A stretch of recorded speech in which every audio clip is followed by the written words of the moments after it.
Oi pessoal, tudo bem com vocês? Meu nome é Juliana Fiorese, sejam todos bem-vindos ao meu canal. E o vídeo de hoje é mais um diário de leitura do livro Os Miseráveis para o projeto de leitura conjunta que eu tenho feito aqui no canal. Se por acaso você chegou agora e ainda não sabe do que se trata esse projeto, eu sugiro que vá aqui na descrição desse vídeo e acesse o link com a playlist que tem todos os outros vídeos que já saíram sobre esse projeto aqui no canal. O primeiro vídeo, inclusive, é explicando como tudo tem funcionado por aqui. Além disso, eu deixei aqui na descrição desse vídeo um link para download do nosso cronograma de leitura, e nesse cronograma tem todas as datas e todos os capítulos em que nós leremos o livro Os Miseráveis até o final do projeto, que terminará em maio de 2021. Se por acaso você está chegando agora, sinta-se convidado a entrar nessa leitura conjunta que tem sido engrandecedora para todos nós. Lembrando que esta não é uma leitura aprofundada dos Miseráveis e nem tampouco são aulas sobre esse livro. É mais uma troca de experiências literárias e é justamente isso que eu tenho feito aqui com esses diários de leitura. Eu venho aqui e conto para vocês as minhas percepções pessoais sobre o livro e vocês me contam as percepções de vocês nos comentários. Então, sintam-se todos convidados a entrarem nessa leitura também. No vídeo de hoje, nós vamos falar sobre os capítulos 1, 2, 3 e 4 do livro 8º da parte 1. Então, se você ainda não leu nenhum desses capítulos, eu sugiro que pare o vídeo agora, leia esses capítulos e depois volte aqui, porque o vídeo de hoje contém spoilers. Vamos lá?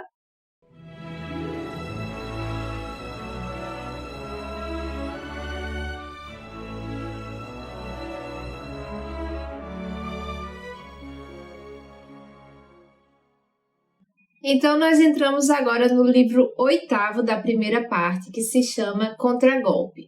No primeiro capítulo, que se chama Em que espelho Madeleine contempla seus cabelos, a gente vai saber do momento exato em que o senhor Madeleine chega a Montreuil-sur-Mer, depois daquela noite agitadíssima. Ele chega ali um pouco antes das 6 horas da manhã e ele vai se encontrar logo com a irmã Simplice, que estava lá na enfermaria cuidando de Fantine. Quando a irmã Simplice olha para Madeleine, ela meio que se assusta porque os cabelos dele estavam completamente brancos e eles haviam ficado assim por conta dessas noites tão conturbadas que ele tem passado, né? Então ela meio que se assusta e entrega um espelho para ele, que até o momento ele não tinha se dado conta disso. E aí ele olha, ele faz uma reação assim, mas como que se não tivesse dando muita importância a isso, como que se tivesse pensamentos mais urgentes para serem resolvidos, né? Coisas mais urgentes para serem resolvidas ali. A irmã Simplice logo percebe que ele não foi para Montfermeil buscar Cosette, então ele diz para o senhor Madeleine que seria melhor que ele esperasse para ver Fantine uns 2 ou 3 dias, porque aí sim daria tempo de alguém ou ele mesmo ir lá buscar Cosette e trazer para Fantine. Dessa maneira seria mais fácil mantê-la calma, esperando tranquilamente, né? Só que aí o senhor Madeleine disse que talvez ele não tivesse esse tempo todo e que precisava ver Fantine naquele momento. Então, ele vai muito tranquilamente entrando no leito, né, de Fantine, ele abre a cortina, ela tá dormindo, e aí a descrição que Victor Hugo faz dessa cena é muito tocante, porque ela tá ali com um ruído muito... Como é que ele fala? Ele fala que o peito dela tem um ruído muito trágico, né, por conta da doença, mas que de certa maneira ela tá com um certo ar de serenidade, ela tá um pouco corada até, porque ela tem muita esperança de que vai encontrar sua filha Cosette em breve. E aí a gente descobre nesse capítulo que já fazem 2 meses que Fantine está ali naquele leito, né, naquela enfermaria, recebendo todos esses cuidados, e até o momento ela não teve nenhuma melhora de fato, ela está ali sobrevivendo, né, a partir de uma esperança que ela tem de encontrar a filha dela. Então essa frase que o Victor Hugo usou assim, sobre essa respiração dela foi muito pesada, no meu ponto de vista, né, esse ruído trágico que ela tinha no peito, né, com aquela respiração. E aí, para falar, ele também vai descrever a Fantine dormindo naquele momento em uma frase muito bonita que diz o seguinte: Parecia-se mais a alguém que vai voar do que a alguém que está prestes a morrer.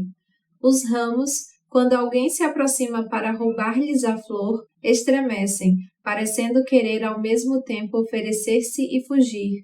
Os corpos humanos também têm alguma coisa desse estremecimento quando chega o instante em que os dedos misteriosos da morte estão prestes a se apoderar de uma alma.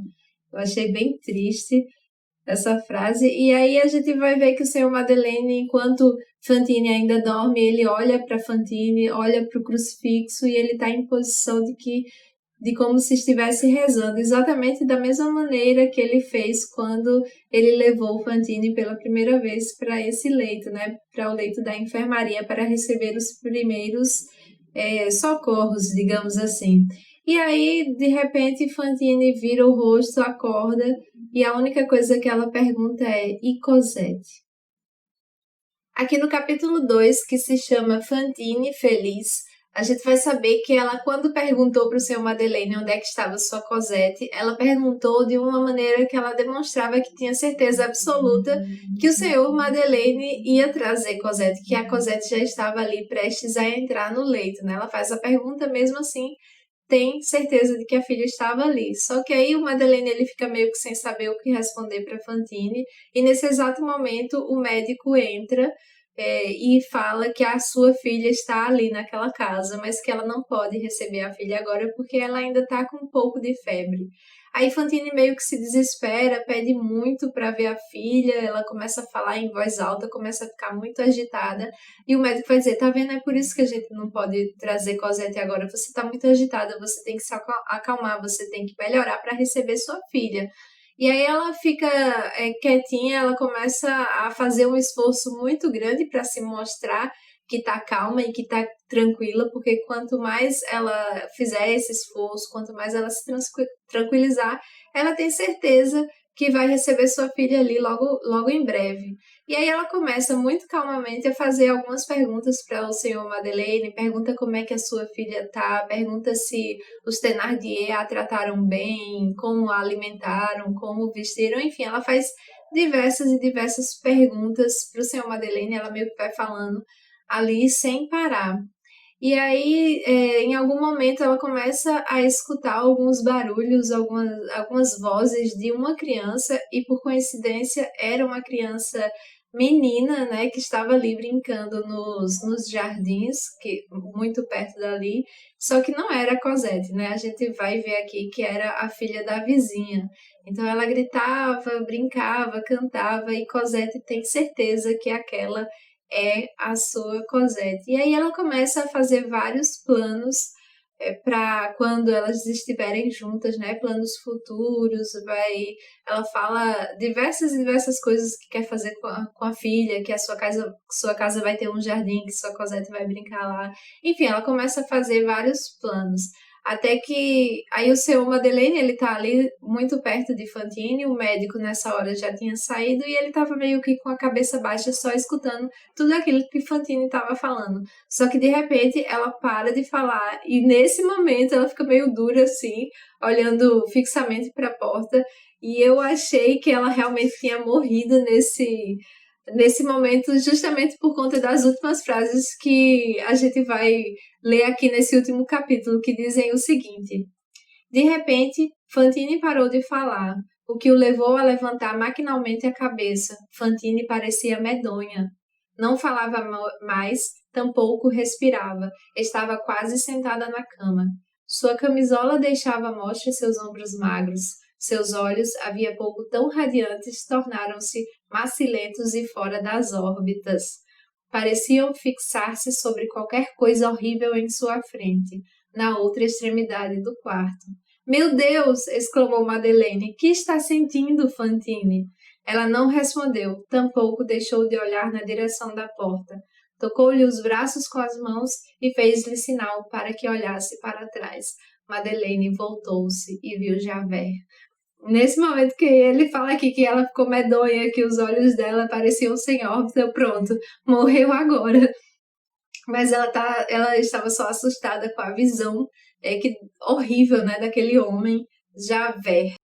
Aqui no capítulo 3, que se chama Javert Contente, a gente vai saber que o senhor Madeleine, assim que chegou em Montreuil-sur-Mer, ele enviou uma carta endereçada ao senhor Laffitte, que é o dono do Banco Laffitte, e logo depois ele foi para a enfermaria, e isso era ali um pouco antes das 6 horas da manhã. E aí, depois dessas informações, a gente vai voltar algumas horas atrás e vai saber que o senhor Madeleine saiu ali do julgamento mais ou menos meia-noite e pouco, e logo que ele saiu, o advogado-geral meio que voltou a si e ele realmente não estava acreditando em nada do que o senhor Madeleine havia falado ali. Ele não acreditava que ele era Jean Valjean. Então, ele mandou prender o Champmathieu. Só que ele era o único ali com esse pensamento. Todos os outros que lá estavam, incluindo os júri, incluindo também o presidente e o advogado de defesa de Champmathieu, não acreditavam que Champmathieu era o verdadeiro Jean Valjean e que sim, que o Madeleine falou toda a verdade ali. Então, vendo-se sozinho naquela situação, o advogado-geral ele meio que resolve logo abrir mão das suas ideias, né, das suas certezas e das suas convicções, e ele acaba liberando o Champmathieu como inocente. Então, tão logo ele libera o Champmathieu, ele precisa colocar alguém para ser o Jean Valjean. Então, ele volta na sua ideia e começa a perceber que Jean Valjean era o verdadeiro, ou que o seu Madeleine era o verdadeiro Jean Valjean. Então, imediatamente, ele escreve uma ordem de prisão do seu Madeleine e manda para Javert, que vai receber essa carta ali nas primeiras horas da manhã do dia seguinte. Javert, ele recebe aquela ordem de prisão, quem entregou também era da polícia, então ele meio que resumiu tudo o que aconteceu ontem à noite, e aí Javert fica num estado meio de agitação, e a gente só vai perceber que ele está nesse estado de agitação por conta de um detalhe: a sua gravata estava fora do lugar. E como Javert era uma pessoa muito metódica, tanto na lei quanto nas suas vestimentas, ele jamais deixaria a gravata fora do lugar se ele estivesse num estado normal. Então a gente vai perceber que ele realmente estava muito agitado. Então ele entra na enfermaria muito calmamente, silenciosamente, e fica encostado atrás da porta, e é justamente essa visão que Fantine vai ter e que tanto vai lhe assustar ali naquele primeiro momento. E realmente o Victor Hugo faz uma descrição assustadora da sua chegada, porque ele está num estado de agitação, mas ele por fora não demonstra isso. Ele está com aquele chapéu dele quase que cobrindo os olhos, está com a sobrecasaca cobrindo todo o seu pescoço, ele está com a mão dentro da sobrecasaca e dá para ver um pedaço da sua bengala que ele carrega aqui na dobra do braço. E quando o senhor Madeleine, né, o verdadeiro Jean Valjean, ele olha para trás e o olhar de Javert, e quando esse olhar, né, dos dois se encontra, o de Javert e o de Madeleine, Victor Hugo vai fazer uma descrição que eu fiquei assim muito assustada do aspecto, né, de Javert, do sorriso e da alegria que Javert estava sentindo naquele momento. A frase diz o seguinte: no mesmo instante em que o olhar de Madeleine se encontrou com o de Javert, este, sem se mover nem se aproximar, tornou-se espantoso. Nenhum sentimento humano consegue ser tão horrível como a alegria. Era a expressão exata do demônio que consegue reencontrar o condenado que lhe pertencia. E aí ele vai continuar fazendo descrições assim pesadíssimas sobre o aspecto de Javert, e vai terminar o capítulo com a seguinte frase: a probidade, a sinceridade, a candura, a convicção e a ideia do dever são coisas que, mesmo odiosas, continuam sublimes. Sua majestade, própria da consciência humana, persiste mesmo no horror. São virtudes que têm um vício comum, o erro. A impiedosa alegria honesta de um fanático em plena atrocidade conserva não sei que brilho lugubremente venerável. Sem que o percebesse, Javert, em sua formidável felicidade, era digno de lástima, como todo ignorante que triunfa. Nada tão pungente e terrível como aquela figura em que se mostrava o que poderíamos chamar de o lado mau da bondade. Aqui no capítulo 4, que se chama A Autoridade Retoma Seus Direitos, A gente vai perceber que Fantine, ela ficou muito assustada ao ter aquela visão daquele homem assustador, né, aquele Javert, porque ela pensou que ele estava ali para pegar ela outra vez, como ele tinha feito há 2 meses atrás. Ela começa a pedir para o senhor Madeleine protegê-la. Então o senhor Madeleine, com muita calma, fala que ele não está ali por causa dela, para ela se acalmar. E aí ele vira para o senhor, para Javert e fala que sabe exatamente porque ele está ali. E Javert, ele fica com aquela euforia toda e ele só consegue dizer, vamos, já. Como se tivesse assim, vamos agora mesmo. Só que aí o senhor Madeleine pede calma para ficar tranquilo ali. Só que aí o Javert, ele não respeita isso, ele avança para cima do senhor Madeleine e pega ele pela gola da camisa e começa a gritar com ele, mandando ele ir agora mesmo. Fantine meio que fica muito assustada, fica sem entender o que está acontecendo ali. O senhor Madeleine, que agora a gente vai ficar chamando ele de Jean Valjean. Jean Valjean, ele não tem nenhuma reação, ele pede, inclusive, muito baixinho para o senhor Javert, que queria só um favor para ele. Javert começa a gritar numa euforia imensa, dizendo, fale comigo alto, você não precisa falar baixo, ninguém fala comigo baixo.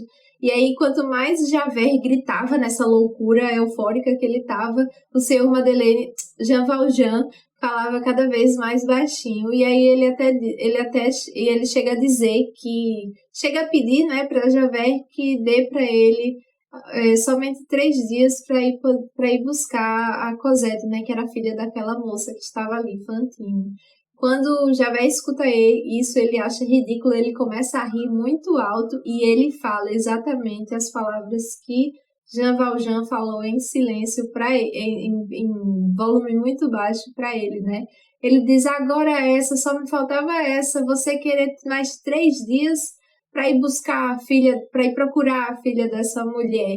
KKK, aí começou a rir muito alto sobre isso. Fantine, quando escuta aquilo, ela fica em choque, porque até então ela tinha certeza absoluta, como médico e como Madeleine também já haviam confirmado, que a sua filha já estava ali, então ela meio que entra em choque com a realidade, né? Que ela fica sem entender mesmo e ela fica desesperada, ela fica tocando alguma coisa como se estivesse procurando algo para pegar, começa a sentir falta de ar até que ela cai dura ali, e aí a gente vai saber que ela caiu morta naquele momento. Foi um dos momentos mais tristes, assim, mais desesperadores, e sinceramente eu não queria que isso tivesse acontecido, mas aconteceu. E aí Jean Valjean, quando percebe que Fantine realmente havia morrido, ela olha para Javert e fala exatamente isso. Você matou essa mulher. E ele tá com um ódio tão grande. E Javert não dá a mínima para ele, começa a gritar com Jean Valjean novamente, só que Jean Valjean se enfurece e ele meio que pega uma parte de um móvel que estava lá enferrujado e ele grita, você vai me dar um espaço agora. E aí ele diz em outras palavras, obviamente, mas aí Javert, ele fica meio que recuado, ele vai assim para trás, ele acaba respeitando o que Jean Valjean pediu para ele. Ele até pensou em chamar alguns guardas que estavam ali fora, esperando eles saírem, mas ele pensou melhor, porque nesse momento que ele fosse chamar os guardas, talvez Jean Valjean conseguisse fugir dali. Então ele fica recuado ali atrás, fica quietinho, enquanto Jean Valjean se vira. Delicadamente ele ajeita alguns cabelinhos que estavam para fora, ele coloca dentro da touca de Cosette, ou de Cosette não, de Fantine. Ele fala alguma coisa no ouvido de Fantine que ninguém escutou, então ninguém sabe o que ele falou exatamente, mas a irmã Simplice, que era a única testemunha que estava ali perto, viu que pôde perceber e ela continuou falando para todo mundo, anos após anos, que quando o senhor Madeleine, né, que é o verdadeiro Jean Valjean, ele falou alguma coisa, nesse momento em que ele fala alguma coisa no ouvido de Fantine, ela simplesmente mudou a sua fisionomia no rosto e esboçou meio que um sorriso, assim, uma expressão calma, tranquila. É o que a irmã Simplice diz, né? Mas exatamente o que o senhor Madeleine pronunciou ali ao ouvido de Fantine, ninguém fica sabendo. Então ele pega a mão de Fantine, que estava meio caída assim, para fora da cama, ele coloca para dentro, ele cuida com muito amor, como se fosse um pai cuidando de uma filha mesmo. E depois que ele termina esses cuidados com a pobre Fantine, que já estava morta, ele se vira para o Javert e diz: "Pronto, agora estou à sua disposição." E assim acaba o capítulo. E a meta de hoje foi um dos capítulos mais tristes até o momento, né? A morte de Fantine, que tanto sofreu e tanto esperou para encontrar com a sua filha e ela não teve essa oportunidade, né, de ver a sua Cosette uma última vez que fosse, né? Ela não conseguiu. E aí ela morre tentando encontrar a filha. Ela estava agarrada a essa esperança, era a única coisa que estava fazendo ela ficar viva ali. E aí, quando o Javert gritou, dizendo que ele ainda ia, que Madeleine ainda ia procurar a Cosette, aí é que ela entrou em desespero, não aguentou e caiu morta. O que é que vocês acharam desses últimos capítulos que a gente leu até o momento? Foi um capítulo bem triste, foi bem pesado, assim, na minha opinião. Me contem aqui nos comentários o que é que vocês acharam. É isso, pessoal. Espero que tenham gostado do vídeo de hoje. Vou pedir que deixem o like nesse vídeo, afinal de contas isso me ajuda bastante. E se você ainda não é inscrito no canal, por favor, inscreva-se e ative o sininho. Assim você será notificado toda vez que eu enviar vídeos novos aqui no canal e você não perde nenhuma novidade. Gostaria de lembrar a todos vocês que os marcadores de páginas com ilustrações de Os Miseráveis que eu fiz já estão à venda na minha loja online. Tenho 8 artes diferentes, então tem muitos marcadores aí, muitas possibilidades para acompanharem a leitura de vocês e de quebra vocês ainda estarão apoiando o meu trabalho também. Outra maneira de apoiar o meu trabalho é assinando o meu clubinho de papelaria e organização digital lá no Apoia-se. Eu deixei o link aqui na descrição do vídeo e lá tem todas as informações sobre esse Apoia-se. E, por fim, outra maneira de apoiar o meu trabalho é comprando quaisquer desses livros que eu deixei linkados aqui na descrição do vídeo. Eles são linkados para o site da Amazon, então toda vez que vocês compram através desses links, a Amazon me transfere uma pequena comissão e isso não tem custo adicional nenhum para vocês. É isso, pessoal. Muito obrigada por acompanharem aqui essa leitura coletiva, por acompanharem os meus diários de leitura. E vou ficando por aqui. Até o próximo vídeo. Um beijo. Tchau, tchau.